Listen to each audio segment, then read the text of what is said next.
Hello, I'm Stuart Goche, County Agent with the LSU Ag Center in Lafayette and Vermilion Parish, and welcome to Get It Growing with the Lafayette Master Gardeners.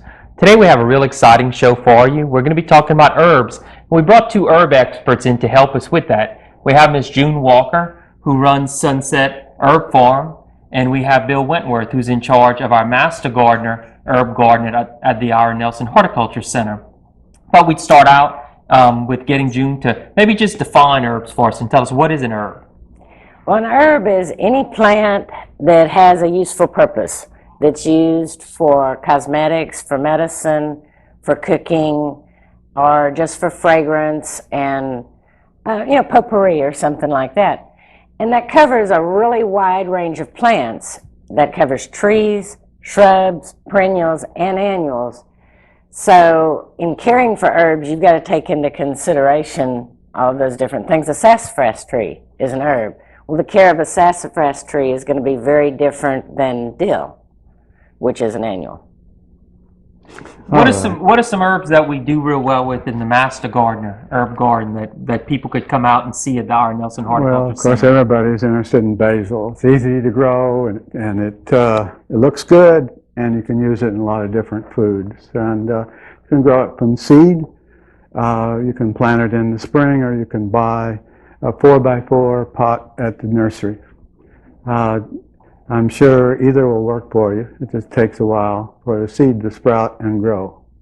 But we have a number of herbs. If you want to go by the demo garden, you can see lemon balm, oregano, mint, and a number of other plants, including.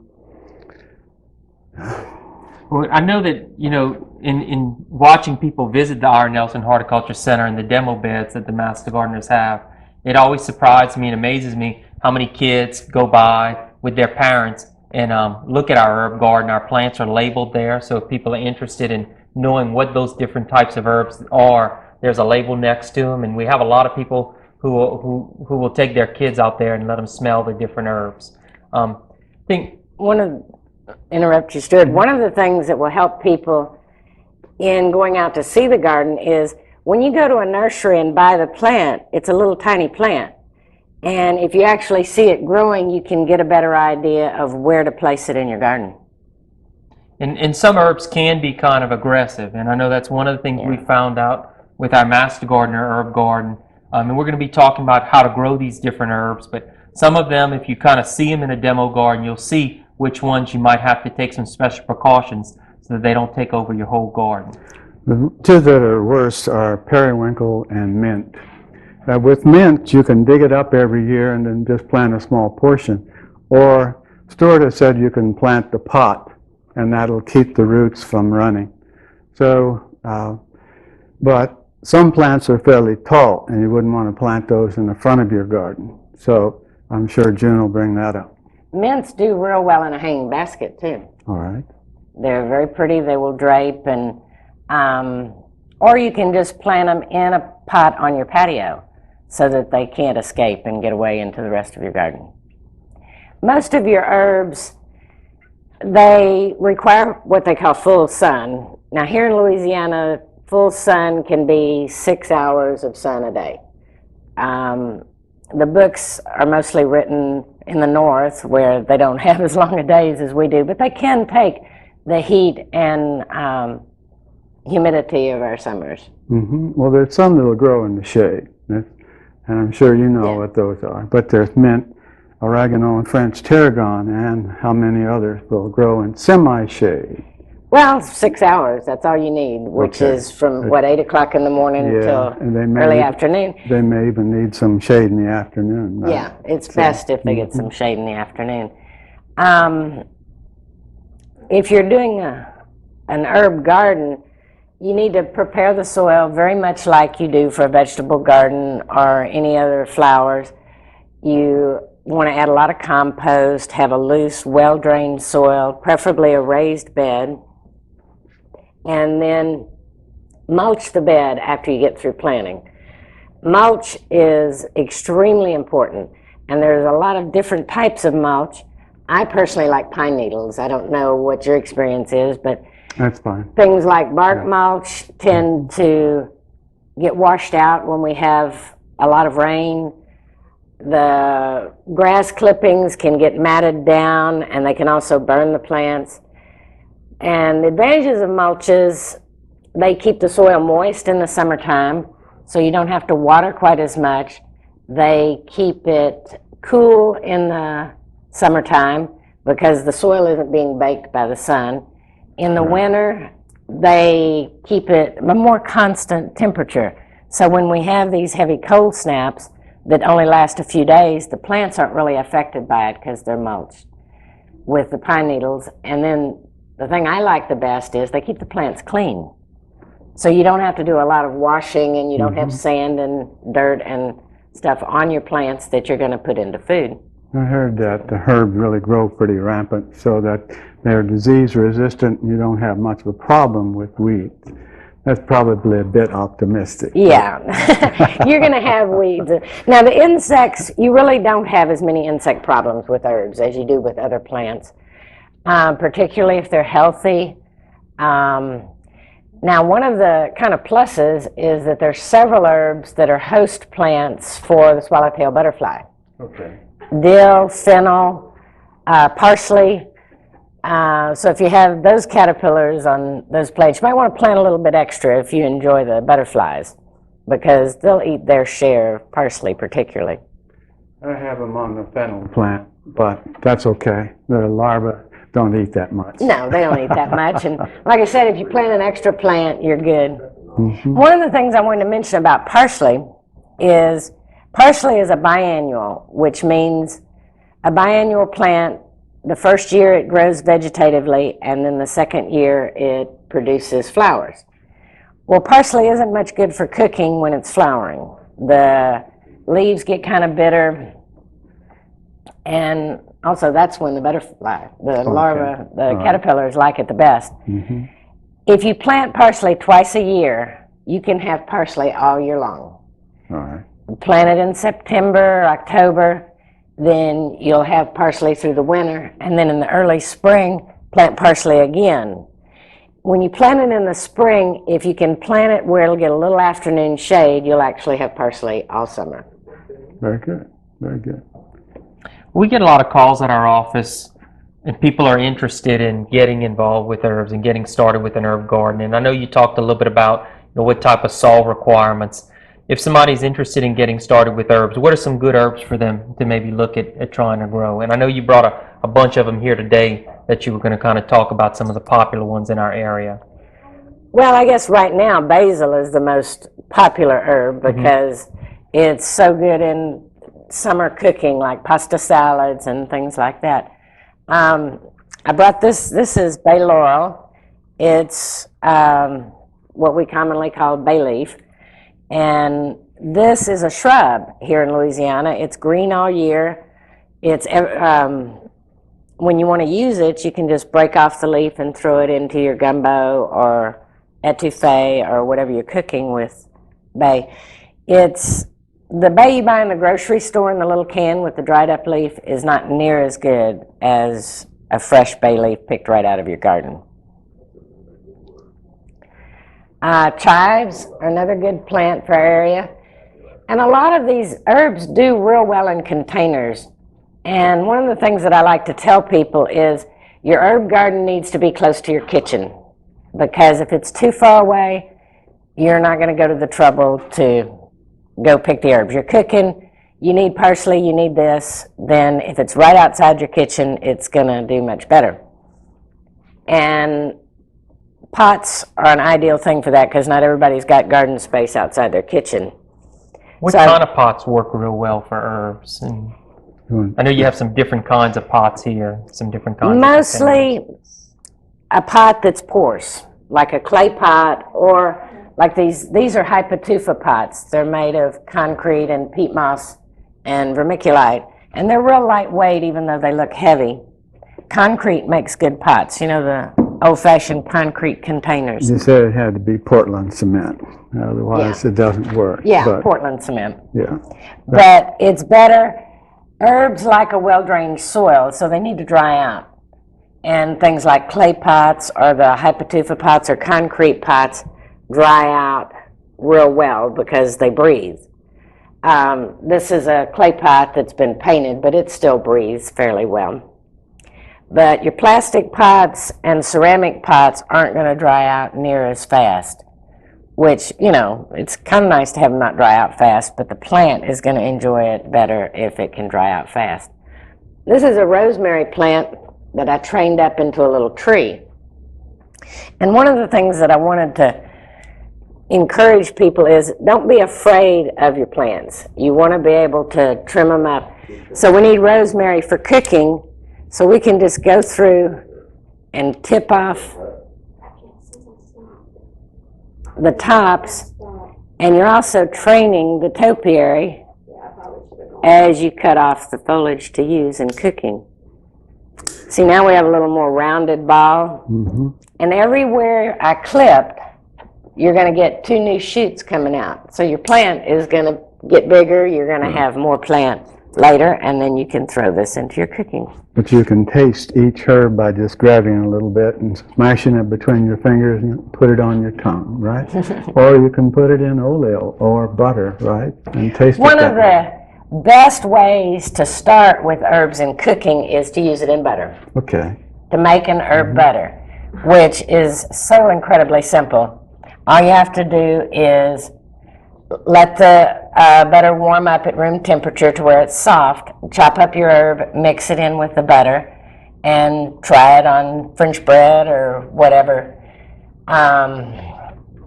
Put it in your green beans, whatever else you use butter for. All right, but they say a quarter of a teaspoon of dried herb is enough to put in for 2 servings. And if that tastes good, then you can always add some more. The other thing you reminded me is that you take much more of the fresh than you do the dried, with a difference in flavor too. So you want about 3 times as much fresh herb as dry herb. So if the recipe calls for a teaspoon of dry, then you'll want to use 3 teaspoons of fresh, because there's all the water in here and airspace, whereas the dried herbs are all crushed, so they're going to be more intense. For most people that have an herb garden, do they need to be really concerned about drying herbs and getting into that?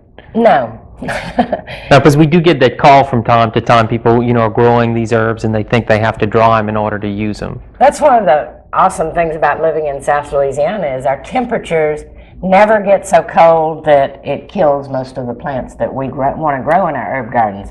Basil is about the only one that you would want to preserve through the winter. But you don't even have to do that with basil, because if you take a little 4-inch basil plant and plant it in a pot this size, anytime we're going to have a cold snap, just pop it inside and then stick it outside when it warms up, because it never stays cold here for more than 3 or 4 days at a time. Some people put their herb gardens, you know, right up against their house or their concrete slab, or you talked about these concrete pots. Is there any problem with doing that, putting a herb garden real close to your house? Or no, it's actually going to work out better, because most of your herbs like a high pH. They like a little more alkaline soil, and a lot of the soils around here are acid. So the concrete will leach some lime out? Some lime into the soil. But you can also treat your garden with lime a couple of times a year. And the county agents, y'all can test people's soils, and you can call the county agent to find out how to test it to see if you need to add lime to your soil. Send it off and have it analyzed, and it'll tell you how much lime to add, right? Right, and we get a lot of people who'll do that. We'll bring in soil samples, and that's one of the services we provide.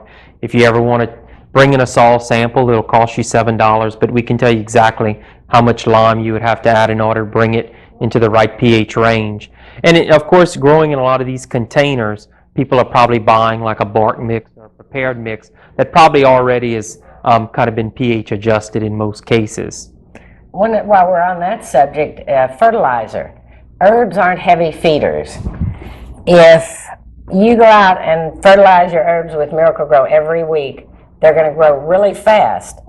But what you want is a high oil content in the plant. So that gets weakened if your plant's growing too fast. So you'd rather your plant grow kind of slow, using an organic fertilizer that breaks down slowly over time, or something like a time-release fertilizer works real well And too. I've heard it's helpful to harvest mid-morning, after the dew is gone and before the heat of the day, because the Yeah. essential oil content is higher. So Yeah. that's nice to know. And then perhaps it might be nice to know what you could use different herbs in. And of course, that's probably 30 minutes in itself, but Yeah. you can use rosemary in pork and beef, and you can use lime and, dill in fish. Yeah. And of course, rosemary goes good in a lot of different things. So, but generally, the recipe will tell you what. One of the cool things about rosemary is if you have some sprigs of rosemary, you can throw them in your barbecue pit All right? and smoke from the burning branches will infuse into your chicken or whatever you're barbecuing. Well, that sounds And great. it's really good that way. Do we have time to talk about a few of the Yeah. plants, Deborah? We have plenty of time. Fall planting is really ideal for our area. If you plant in the fall, and this applies to trees, shrubs, anything you're planting, the plants have time to develop a root system before it gets hot. We have really short spring, and if planting things in the spring is great, but if you plant them in the fall, you're going to have a much stronger root system, because even though the top of the plant isn't going to grow that much, the roots are growing during the fall. And lavender is a real good example of a plant that really needs to be planted in the fall. If you plant this plant right now, by April, it'll be 3 feet across and have blooms all over it. If you plant it in the spring, it'll still do well, but it's only going to be maybe 12 inches across and have a dozen blooms on it. Okay. Could you tell us which ones are annuals besides dill and tarragon? Arugula, that's a good Okay. fall herb. All right. Your annual herbs, most of them are cool season, which means we can plant them twice a year. You plant a crop in the fall, and then you plant another crop in the early spring. Arugula is a salad herb that is real popular right now. Dill does real well in cool weather. We kind of call parsley an annual because by the second season it's flowering and it's no good. So it's good to plant twice a year. Cilantro. Cilantro is real popular right now because of the popularity of Mexican food. And it likes cool weather. It's just not going to do anything but bloom in the hot summer. All right. Now, I did bring an interesting little plant. This is called Vietnamese cilantro. And it's from Vietnam. It's extremely well adapted to our soil because it likes a moist soil. It likes a little bit of shade. But it tastes very similar to cilantro. And so you can use it as a substitute during the summertime when you can't grow cilantro. You say the seeds are called something different? Oh, on regular cilantro, the seeds are called coriander. Okay. So if a recipe calls for coriander, they're wanting the little seed balls. Okay. Well, you can also infuse vinegar with different herbs, and mint is one of those that works well. And I guess fennel too, but it takes a while. You have to wash the herb first and dry it completely, and then mix it with vinegar and leave it for 3 or 4 weeks before the flavor is infused into. That'll get the strongest flavor. Okay. And one thing, if you make herb vinegar and herb butter, you can put herb flavoring into almost anything you cook. All right. So, which is kind of cool. Yeah. I thought what was interesting when we were talking before the show, a lot of these herbs have the same smell or the same same flavor, even though they look totally different. And maybe we were touching on some of the ones that had a lemon scent to I them. brought 3 different herbs that have lemon scent, and there's even more than that. This is lemongrass, which is used quite a bit right now. You can use the leaves. You don't want to eat the leaves because they're kind of rough, but you can boil them in water and make tea out of it, or you can boil the leaves in with, steam it in with your vegetables, and you'll get the lemon flavor. And then you can also, they have little stalks. Well, let me get my clippers. You brought your clippers, that's good. This is a lemongrass stalk, and you can peel the outer layer off and slice it like a green onion and use it in cooking. Just the tender part. And this is lemon verbena, and this one I've grown into a little topiary. I stripped all the leaves off the stem because it makes a woody stem, and then made a little, let's see, let me put it where y'all can see it. And when you harvest it, you can just take the tips off of it, just like we did with the rosemary earlier. And that'll make this plant get a lot more bushy and full by pruning it. Yeah, and you're using it for cooking and then pruning it at the same time. You don't want to be afraid to cut your plants. You don't want to be afraid to prune them. Because every time you prune them, you're making the plant healthier and bigger. How cold hardy is this plant? Lemon verbena will not take a hard freeze. That's why I like to grow it in a pot so that we can take it in when it freezes. But it'll take temperatures down to 30 degrees or something like that.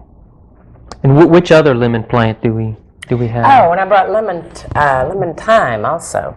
There's a lemon balm, but you don't have any of that. Yeah, I didn't bring any lemon balm. But there's so many herbs, you can't that bring them all. that have the same smell. Yeah, smell that. All smell like lemon, huh? And it smells this like one thyme, too. It's got a combination of lemon and thyme. Be very aromatic and pungent and indescribable, but it is nice. You were talking about some of the medicinal herbs, and I brought a couple of things here. Right, you're saying this one is the one that... This is stevia.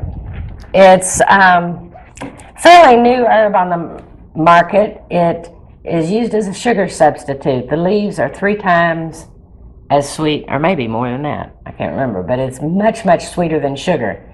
And you can use the leaves like in tea or something like that. Or you can actually buy the granulated form of it at the health food store and use it as a replacement for sugar. This is another cool plant. This is called Vicks plant. And it's a succulent type plant. When you crush the leaves, it smells like Vicks Vapor Rub. So how would I use this if I was sick?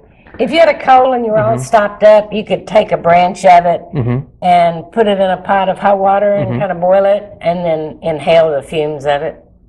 It'd probably be preferable to sticking it up your nose. Or any herbs. Just smelling it will help reduce your congestion. Yeah, you can just crush it in your hand. If you don't want to go to a lot of trouble, you can just mash it in your hand and then smell it. Well, I've heard a number of herbs are good for medicine, and I can't vouch for it, but it says in the literature that bilberry is good for glaucoma, macular degeneration. Garlic is good to prevent heart disease and cancer. That's a little hard to believe. Garlic seems to be good for everything. It just works for everything. Even wards off evil spirits. And black cohosh is presumably good for the symptoms of menopause. And hawthorn is good for congestive heart failure, which is a little bit extreme too. St. John's wort works for, if you're depressed, works as good as some of the prescription drugs. And saw palmetto is good for